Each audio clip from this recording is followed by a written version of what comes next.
আবার কথা বললে আপনাকে বোতল দিয়ে ঢেল দিবে। আমরা গত পরশুদিন দেখলাম, কথা বলতেছিল এমন তেমন মাহফুজ, যাকে ইতিপূর্বে আমরা শুনেছি মাস্টার মাইন্ড, কিন্তু সে যে রায়ের কাছে বিক্রয় হয়েছে তার প্রমাণও আমরা পেয়েছি। উপদেষ্টা মাহফুজ আলম ছাত্রদেরকে সান্ত্বনা দিতে গিয়ে বোতলে ঢেল খাইলো, এ বিষয়টা নিয়ে ব্যাপক আলোড়ন। এই জন্য কথা বলতে হলে সাবধানতার সহিত বলা দরকার। কথা বলে সাবধানতার সহিত কথা বলা দরকার আছে না? সাবধানতার সহিত কথা বলতে হবে। আপনি যে কথা বলেছেন, আপনার কর্ম যে করেছেন, আপনার কর্ম, আপনার কথা কোন পথে ব্যয় করেছেন।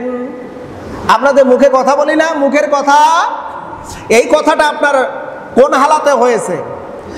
এই জন্য আল্লাহ পাক রব্বুল আলামিন বলেন, মা ইয়ালফিযু মিন কাওলিন ইল্লা লাদাইহি রাকীবুন আতীদ। এ বান্দা, তোর প্রত্যেকটি কথা কিন্তু রেকর্ড করা হচ্ছে। ভালো বললেও রেকর্ড করা হবে, মন্দ বললেও রেকর্ড করা হবে, কেউ যদি নাও শোনে সেটাও রেকর্ড করা হবে।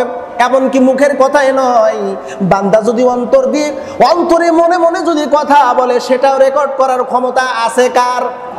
আরেকবার বলুন, আছে কার? সব কথা রেকর্ড করা হয়। এই জন্য আল্লাহ পাক বলেছেন, ওয়াল্লাযীনা হুম আনিল লাগবি মুরিদুন। ও বান্দা, তুমি যখন কথা বলবে সাবধানতার সহিত কথা বলবে। কারো বিরুদ্ধে ষড়যন্ত্র করবে, সে কথাও রেকর্ড করা হচ্ছে।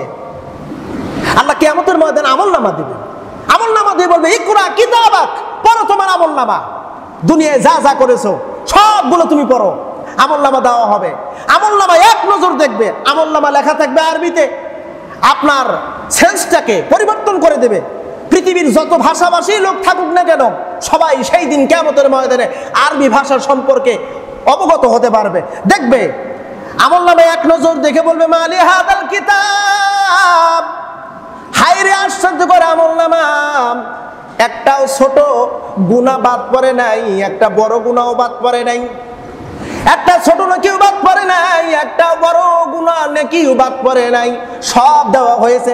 কারণ আল্লাহ ওয়াদা দিয়েছে, বান্দা তুমি যা অর্জন করবে তোমাকে সব দেওয়া হবে।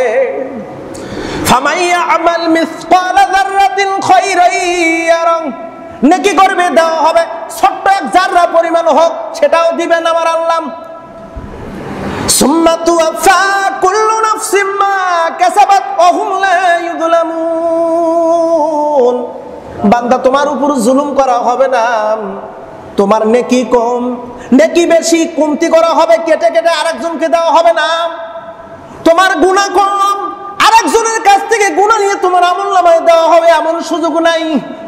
জুলুম করা হবে না। জোরে কোন নাকি আল্লাহু আকবার। ও বন্ধু, কি করলাম একটু মিল করে দেখান। আপনার কথা আমার কথা রেকর্ড করা হচ্ছে, কর্ম রেকর্ড করা হচ্ছে, কাজ কর্ম কথা সব রেকর্ড করা হচ্ছে। এখন আপনি কিভাবে কথা বলবেন? সাবধানতার সহিত কথা বলা দরকার।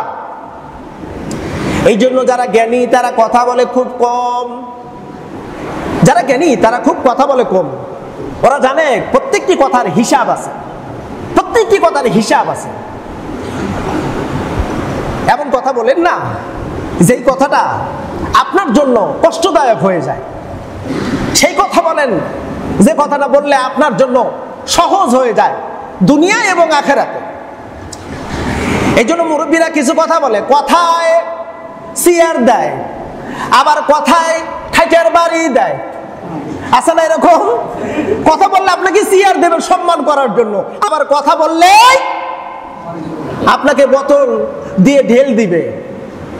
আমরা গত পরশুদিন দেখলাম, কথা বলতেছিল এমন তেমন মাহফুজ, যাকে ইতিপূর্বে আমরা শুনেছি মাস্টার মাইন্ড, কিন্তু সে যে রায়ের কাছে বিক্রয় হয়েছে তার প্রমাণও আমরা পেয়েছি।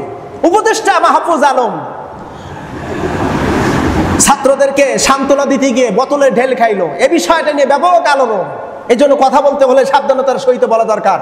কথা বলে সাবধানতার সহিত কথা বলা দরকার আছে না? সাবধানতার সহিত কথা বলতে হবে। এক কথায় এই দেশের লম্বা সময়ের একজন শাসক, এক কথায় কিন্তু তার পতন হয়েছে। চাকরি মুক্তিযোদ্ধার ছেলে নাতিপুতিরে পাবে না, তো রাজাকারের নাতিপুতিরে চাকরি পাবে, এক কথায়। শেষ। কথা এমন একটা মারাত্মক জিনিস। আজকে যদি আমি এই যে এখন বক্তব্য দিচ্ছি, বক্তব্য দিতে গিয়ে যদি আপনাদের সানে মানে যদি এমন অপমানজনক মূলক কোনো কথা বলি, কথা বলতে দেরি, নামাজ যদিও জোর যাবো বলে আমি পড়াইলাম, মসজিদের বাইরে যে কই যে ইমাম 3 তালাকের দরকার নেই, 1 তালাক। কথা বলেন, কথা বলেন। এই জন্য কথা খুব মারাত্মক জিনিস, খুব সিরিয়াসলি কথা বলতে হবে সাবধানতার সহিত। কিয়ামতের ময়দানে কথার হিসাব নেবেন আমার আল্লাহ। বান্দা তুমি কোন পথে, কোন ভাবে, কোন ইঙ্গিতে কথা বলেছ। একজন আর একজনকে জিজ্ঞাসাবাদের ব্যাপারে মারাত্মক। এই জন্য কথা বলেন সাবধানতার সহিত। যদিও সূরা মুমিনুনের ভিতরে আল্লাহ পাক বলেছেন মুমিনের 10টা গুণ, এর একটা গুণ হলো মুমিন কথা বলবে খুব সংযতের সাথে। ও বন্ধুরা, আল্লাহর নবীর কাছে সাহাবায়ে কেরাম এসে প্রশ্ন করলেন, ইয়া রাসূলুল্লাহ, কাফের বেঈমানরা আমাদের উপরে ব্যাপক নির্যাতন করেছে।